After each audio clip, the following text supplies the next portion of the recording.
Available now on Blu-ray from Arrow Home Video is Cold War Creatures, 4 films by Sam KATZMAN. Now, Sam KATZMAN, you don't always think about grouping films in terms of who produced them, but Sam KATZMAN was a film producer predominantly for Columbia Pictures in the 40s, 50s, but he did a ton of movies from all genres.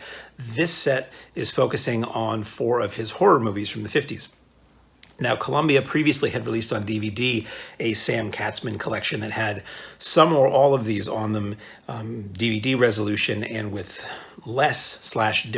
some different extras. I think it had some movie serial chapters or something, or maybe a comedy short on it that this doesn't have. But otherwise, this Arrow set is burying the lead, not burying the lead. This Arrow set's amazing. I thoroughly enjoyed all of these. So, up first, from 1955, Edward L. Cahn's Creature with the Atom Brain. This one was a lot of fun.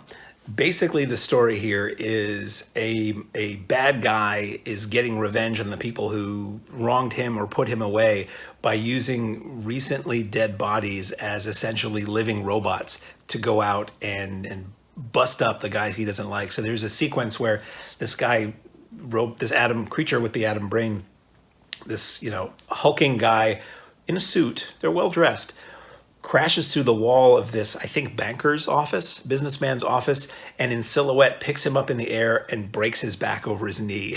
It's like, hello, that gets your attention.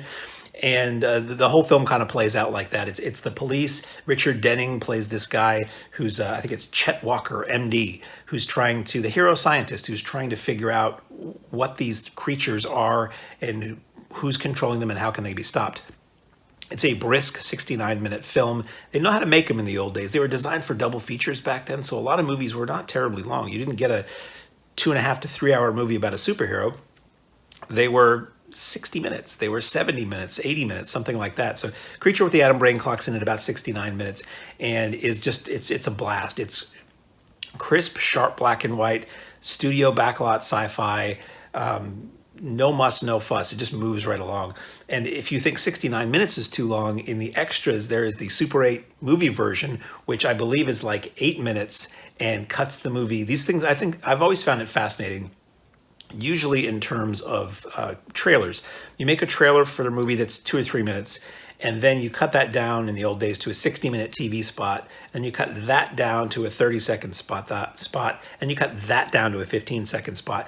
And how do you retain the information you want to get across in that? So it's fun, actually, not as repetitious as you'd think, to watch a 69-minute movie and then watch that same story told out in 8 minutes, and just to see what they keep and see how that changes the story. Transfer on the Super 8 quality wasn't always that great. So the Super 8, and I love that they use the original Super 8. Sometimes the Super 8 versions will have some kind of narration to bridge the gaps and things like that, or different titles. It's not merely, which some companies will do, taking their new transfer and cutting it to conform to the Super 8. To me, it's more fascinating to see what that Super 8 originally looked like. Sorry, not 8 minutes, 19 minutes. 8 minutes is more of a challenge, but they used to do that. You would have like your 400-foot roll, your 200-foot roll, or your 50-foot roll, and each of those would be like, 20, 15, 3 minutes or something like that. So anyway, 19 minutes. You have an audio commentary on this by Kim Newman, which is very fun and interesting. You have the cornerstone of the set to me is an 80-minute sort of lecture talk by comic artist and film historian Stephen R. Bissett about the films of Sam KATZMAN. And it's basically Steve Bissett sitting sort of in front of a camera like this. A little bit you see, but it's predominantly like a slideshow as he talks. And you see so many, this is where I love having a big TV and these nice HD transfers. It's all of this old movie posters and lobby cards and press books and print ads and newspaper articles that you can freeze frame and read, which, shy of having this stuff in your hands, it's not always that easy to do that unless you can find it online somewhere. So I loved it. I was like listening to what he had to say about Sam KATZMAN's history, almost making a checklist of all these other films he did that I really would love to see, because Sam KATZMAN did like juvenile delinquent movies and rock and roll movies and twist movies and all that stuff. And also just being able to feast on this original advertising material. So that is sort of like aside from the movies, obviously you're buying this for the movies, that 80-minute Bissett lecture alone is worth the price of admission, and that's on disc 1 of this thing. Sorry, I misspoke. Kim Newman does an 8-minute intro, which also gives stuff away about the movie. So I would watch the intro, strange as it may seem, after you watch the film. And it's Russell Dyball who does the audio commentary, which is excellent and fascinating. And it's just a fun, this disc 1 is what we're talking about, is a fun introduction to the films of Sam KATZMAN. And it's a movie, if you know the old Rocky Erickson song. If you don't, you should look it up, Creature with the Atom Brain. It was running through my head. It's running through my head now. Every time I watch the movie and think about it, I keep thinking of that song. It's just a catchy title and a really, really fun flick. Up next is from 1957, a movie called The Werewolf. A non-unit. You think werewolf movies, you think the Universal werewolf films or the Hammer Curse of the Werewolf. People forget about this one, which is actually quite good. I remember seeing this on Cinemax one afternoon and it really like being impressed and surprised. It's a werewolf movie. The basic storyline is that this guy, disheveled guy in a suit, well-dressed, stumbles into this snowy mountain town in California and turns into a werewolf. And the townsfolk learn about it and the authorities learn about it and they're all trying to capture him. But what's interesting in this one is that, number one, a lot of this takes place during the day, which is really unusual for a werewolf movie. And number two, predominantly they're trying to help the werewolf and not just kill him. Like his family is brought in, people know who he is. And you find out that the reason he became a werewolf, again, this atomic thing, two scientists, the guy was in a really bad car accident. These two scientists saved his life via atomic radiation. And somehow that has caused him to, it's kind of like the Hulk. He doesn't turn into a werewolf when there's a full moon. He turns into a werewolf when he gets really like agitated or excited. So I kept thinking, this is like the Incredible Hulk if he turned into a werewolf and not a green guy. It's a very, very sympathetic werewolf. This guy feels terrible that he is what he is, and you really care for the guy. And interestingly enough, the actor who plays the werewolf when he's not a werewolf looks, I'm not going to say strikingly, he looks vaguely like Casey Kasem. So I kept thinking, hearing, up next in the countdown while he was, stumbling through the woods. Amazing transfer on this film, as with all of Arrow products. Sharp, crisp, black and white, a lot of location photography. So you get to see this California mountain town in the late 50s. As with anything in HD on a nice big TV, I find myself just really paying attention to the signage. Like I'm looking at the signs in the background and the product logos and the storefronts and all that. So that was this whole other level of enjoyment for me. But the werewolf himself, really interesting makeup. I believe it's makeup that was reused from, I want to say, Mark of the Vampire. It was an earlier Columbia vampire film that had Lugosi in it, and he had like a very eloquent werewolf sidekick. It was an adaptation of that makeup that was used in this, and just very ferocious. And some of the attacks are really like, oh, wow. Once again, good amount of extras. Once again, we get a Super 8 version of the film. We get another film introduction. We get a commentary.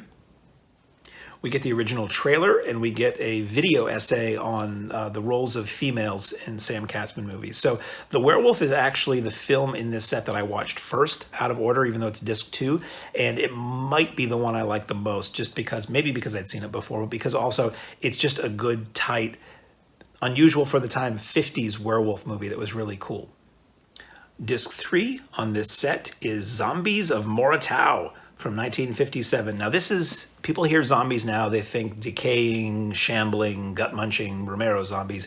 Traditionally, zombies were people who were not necessarily dead people, but people who were like under the spell of voodoo witchcraft. So that's what this is about. So this group of people go on this expedition to find this supposedly sunken ship that had diamond treasure in it. The ship supposedly sunk because they stole the diamond treasure from a cave from the locals, and the local spirits or ghosts or whatever sunk the ship and everybody on it. So this new expedition goes in and something goes wrong on the boat. Somebody is basically pulled off the boat by another person from underwater, and they go ashore and they meet up with this old woman and her younger niece, I believe, or daughter or granddaughter. And the woman tells them this tale of this curse, and then she starts showing them graves of all of the past expeditions who have come to try to find the diamonds, all of whom died and are in the ground there. And then she shows them the grave for the person on their crew who just died. And then she shows them the next 4 graves, and they say, "Who are those for?" And she goes, "Those are for you." Knowing that basically, yeah, people keep coming to try to get these diamonds, and they keep dying. So, you could leave, or, I've got a place for you right here. One of the people on the expedition is Allison Hayes, who played the 50-foot woman, the titular 50-foot woman in Attack of the 50-Foot Woman. So it's cool to see her, with dark hair and not as the 50-foot woman. So this film is really fun.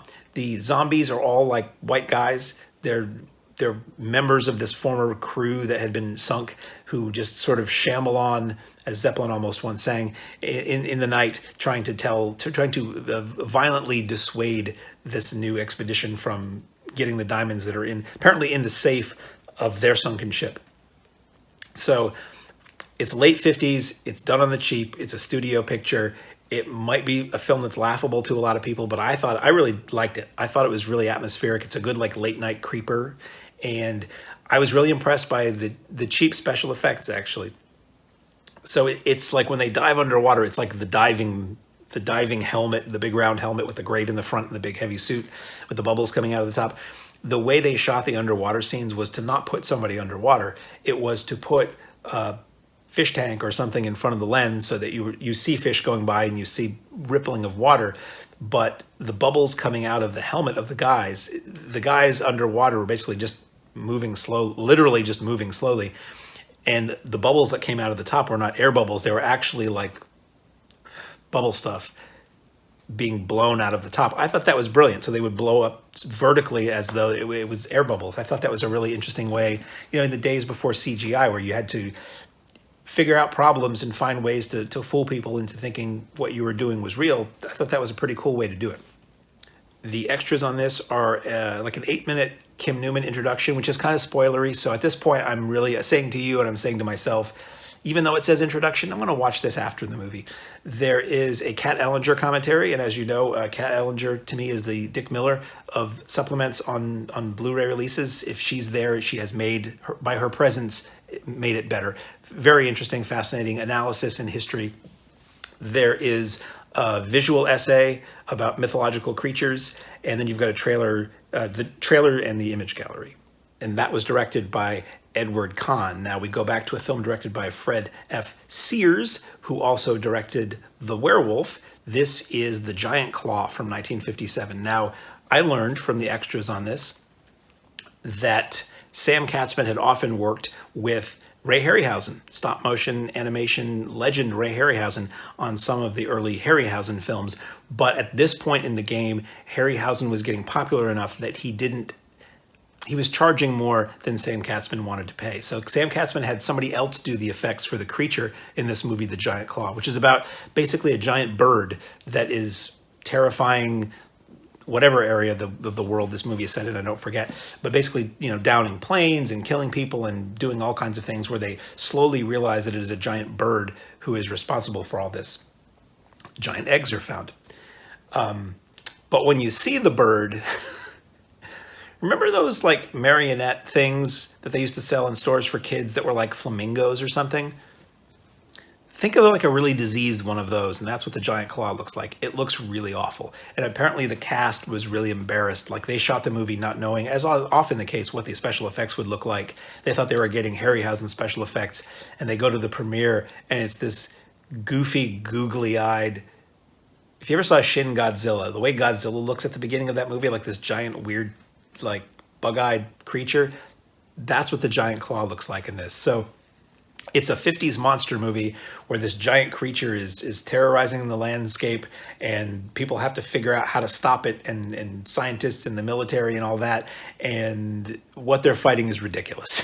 So like the cast do a fine job. Jeff Morrow and Mara Corday, they do a fine job in what they're doing. Everybody does. Give us it, they're all in their earnestness, and what they're fighting is really ridiculous. It's really kind of pretty hilarious.